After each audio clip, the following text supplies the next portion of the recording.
sunan shi Umar Musa. Mun gaya muku da abin da kuke kulla, Allah sai ya tona muku asiri. An shirya za a yi reunion wata ƙasa, sai wannan reunion da ya watse. Yanzu mai ɗaukar masaukin baƙi, Umar Musa, sai ya sukul da baka akan wani mutumin ɗin kuma ya gaya mana cikin abokanansa wanda suke ganin ya yarda da su. Shi cin amana ƙasa, duk wanda ce zai sa cin amana ƙasa a cikin rayuwar shi sai ya gamu da hadari iri-iri. Yanzu shi ne zai ɗaukan nauyin wannan reunion ɗin a ƙasar Belgium, wato Belgique kenan, tare da saukowar Tako Bakwai, mai idanun kwalba Abdulkadir Mai Dalili, da kuma Engadi Hamidi. Su ne jigajigan da za a yi, wai reunion za a yi. Reunion ɗin ku yi shi akan me? Akan wanda dalili? Akan ku gyara ma 'yan ta'adda, ku share musu hanya can Belgique za su zuwa su yi ta'addanci ko ina. Nijar dai ta gagare ku, kuma kai mai hizge-hizge mai idanun kwalba, kullum ka ce sai an yi shari'a lahira, sai an yi shari'a lahira. Kai laihin da kai ma Allah ba ka iya ɗaukar nauyin shi an ka tsayar da kai gaban Allah, saboda ƙasa gaba ɗaya kai ma laihi kai. Kullum ka ce wai sai an yi shari'a da mutane, in ba ku tashi tsaye ba an kai kaza an kai kaza, ina na za su tashi tsaye a yi. Asirin ku ne fara tunuwa, kuma sai mun ci gaba da bin ku sau da kafa. Wannan reunion ɗin daɗa za mu gani, don ku san mun sani. Insha Allah kuma za mu ga abin da zai faru. Reunion za a yi Belgique, inda an kai reporter ɗin shi bai yiwuwa kenan. Yanzu kuma su Tako Bakwai za a ɗauka bakuncin su kai Umar Musa, saboda kai ka ɗanɗani zaƙin zuma. Ubangiji Allah shi haɗa ku da masifin rayuwa. Allah duk mai neman shi tayar maka mu da hankali, shi haɗa baki da wasu turawa ko wasu mutane domin a tayar maka mu da hankali. Allah ka tayar masa da hankali, kana masa kwanciya mai daɗi a rayuwarsa. Ubangiji Allah, muna roƙo gare ka, kai kace a roƙe ka kuma kana karɓa mana al'ummar Nijar. Muna roƙo gare ka Allah, Allah ka dammarar da waɗannan mutane ta hanyar da ba su tunanin abu zai faru gare su. Alfarma annabi da alƙur'ani, Allah muna roƙonka. Mun yi imani da Allah, mu al'ummar Nijar, mu adda gaskiya, saboda ƙasa dai ta mu ce. Waɗannan 'yan barandan tsohon shugaban ƙasa Muhammad Bazoum sun ɗauka cewar su duk abin da sun ka tashi suna yin shi ba sani ba. Mun bi ku yanzu, muna bai da ku sau da kafa, kuma mu je zuwa. Kuma wancan alƙawuran da ni suna nan, wannan wani ɓangare ne suna nan aje. Wanda sun ka san wannan alƙawura daga cikinku, abubuwan da nake faɗa sun sani. Kuma sai dai su yi maka hannunka mai sanda, kai mai idanun kwalba, saboda baka da kake ta yi. Akwai ranar da za mu hiddo maka da abun da sai ka yi mamaki kaka an kai abun ya faru haka. Mun san sirrin ku gaba da baya, mun san sirrin ku ta kowane ɓangare kun ka kullo ma Nijar.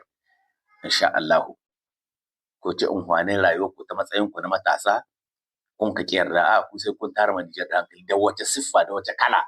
Ɗan guntayen rigunan ku da kuke saye da su, wai ku kuna Europe. Da wace kala za ku tara ma Nijar da hankali? Ramin shi na nan, an kusa kuma ƙare haƙa shi, wanda za ku faɗa cikin shi tsumbul. Insha Allah, kamar kwaɗi za ku faɗa cikin ramin. Bi izinillahi. Da haka al'ummar mu ta Nijar, muna kira gare ku kamar yadda mun ka saba, ba za mu taɓa manta da wannan ɓangare ba. Ƙasar mu tana buƙatar kwanciyar hankali. Ƙasar mu ba ta zalunta kowa a duniya, kuma duk wanda ya nemi ya zalunci ƙasar mu, Allah ka haɗa shi da haɗarin da bai san daga ina yake ba. Addu'an mu Allah kai kace mu yi, wallahi ba ta faduwa ƙasa sai ta kama duk wanda muke ma ita, ko dutse ne. Wallahi inda zai tuta ma Nijar, wallahi sai addu'a ta kama shi. Kun zamo hirgitattun matasa wanda ba ku san ina za ku sa kan koyo a rayuwar duniya. Ku kun ka jawo ma kanku, kuma wallahi ba za mu ja baya ba. Wallahi ba za mu ja baya ba. Sai kun yi da kun sani a rayuwar ku ta duniya. Insha Allahu, ba za mu taɓa barin ku ba. Ubangiji Allah ka kama ma wannan bawan Allah General Darme da shi da tawagar shi sojoji masu albarka, Alhaji Abdurrahman Tani.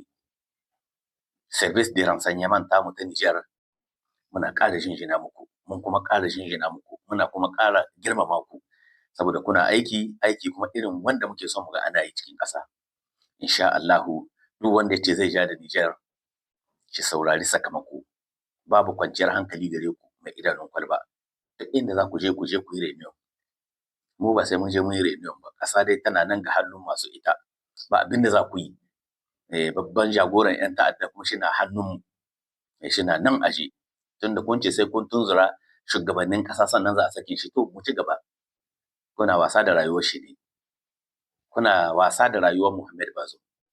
Ku ne za ku kashe shi da kanku kamar yadda muka gaya muku, saboda ba ku da kumiya, ba ku tashi da tarbiyya ba, kun tashi a zamana gari banza sai an ka ɗanɗana muku zuma a baki, kun ka fara kallon mutane ba kowa ba, an samu matsayi.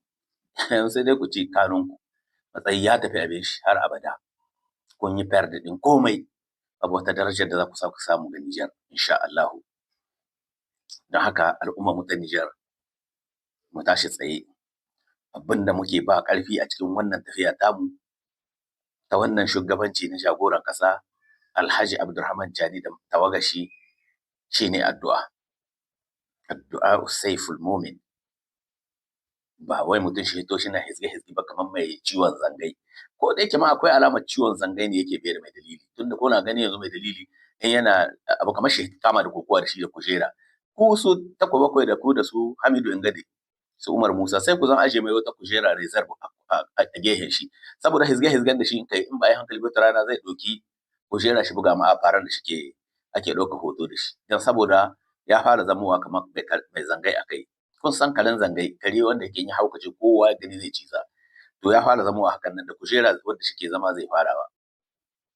Idan haka al'ummar mu ta Nijar mu kama da gaske gabar da kudancin ƙasarmu da arewacin ƙasarmu, al'ummar mu ku sa idanu akan miyagun ɗiya waɗanda ba wai daga waje sun ka zo mana ba. Waɗansu ne da Nijar ta tace su a matsayin zakka kuma zakka irin wadda ma ba mai karɓar ta. To su ne suke ƙoƙarin wai sai sun hanyar da za su a shekarunku, kullum ina faɗa wannan, a shekarunku ta ina za ku bi ku yaudari Nijar, ba ku iyawa. Ta inda kuke haɗa baki da ku da masu son abin duniya, ku dai a ba ku abin duniya, wallahi da ku da turan da kuke haɗa baki za ku ga abin da zai faruwa gare ku. Mu dage mu 'yan Nijar da roƙon Allah, mu dage 'yan Nijar da gaya wa Allah, wallahi ba za mu ji kunya ba. Saboda Allah shi ya samar mana da ƙasarmu, Allah kuma shi ya ba mu ita, muna kuma son ƙasarmu, muna kuma tare da shugabanninmu. Shi ya kawo mana su mun yarda, ba mutumin da ya samu mulki ba an ka ce Allah ya ba shi mulki. Da an kai juyin mulki sai sun kace kuma wai kwace mai, wai mutum ne ya kwace mai. Wallahi kuna ba mu dariya, wallahi kuna ba da dariya. Duk abin da ya zo ma bawa shi san daga Allah yake, abin da a cikin zuciyar General Darme kenan. Alhaji Abdurrahman Chani yana da imani da tausayi da kuma tunani mai zurfi akan ƙasar shi. Duk abin da kaga General Darme Alhaji Abdurrahman Chani ya fito har yayi magana akan shi, to wannan abun gaskiya ne. Wannan abun gaskiya ne kuma akwai a tashi sai kun ga hakan nan. Duk abubuwan da yake faɗi shugaban ƙasa ne ba. Da haka muna ƙara ma jagororrukanmu da an ba matsayi na janarori na ƙasarmu, muna ƙara musu barka da sun ka samu wannan matsayi. Ubangiji Allah ya taya su, Ubangiji Allah ya taya su, Allah ya kama musu, Allah ya kama musu su kama mu ƙasarmu ta Nijar.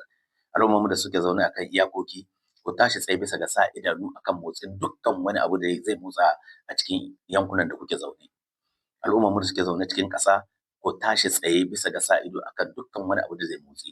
Jami'an tsaronmu ku mai da hankali bisa ga ayyukan da Allah ƙaddare ku da su. Salamu alaikum wa rahmatullahi ta'ala